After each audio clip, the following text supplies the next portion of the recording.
turned hot comes from the red. Anyways, so we'll start with your name. My name is Syra, and I'm from Chicago, Illinois. Great. Start us off if you want. Okay. Well, there's a lot of human rights violations in Sindh that we really want to focus on, especially towards the minority Hindu population.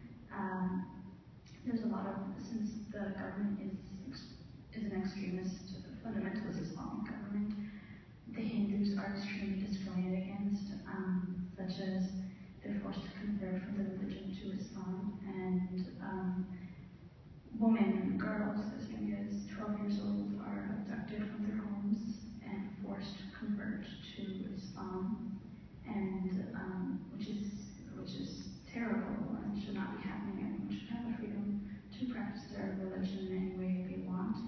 And another human rights issue is definitely education, and we believe it's one of the most important issues that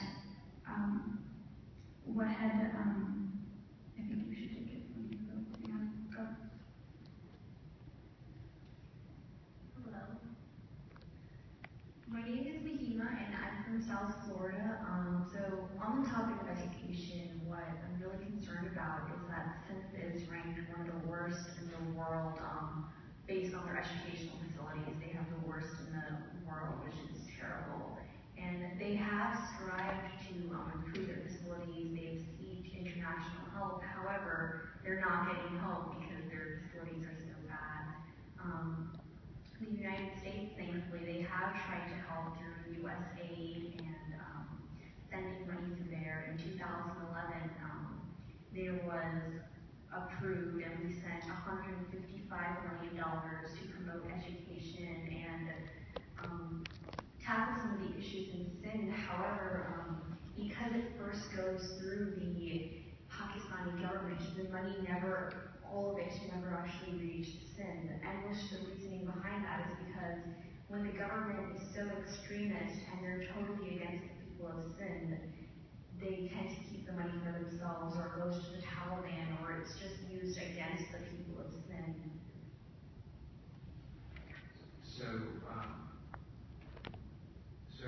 last year, the Inspector General of USAID came up with a report that described a lot of the misuses of money, and it appears that the money's not going to the right places because they started by working with the local.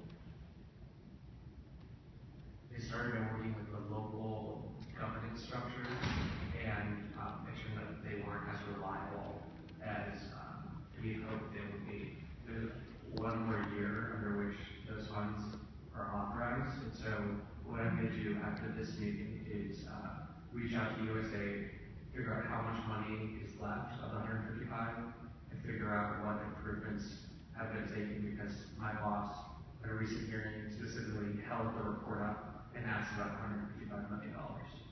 And so it is a top priority for us, always making sure that U.S. money goes to the right places that need the most assistance.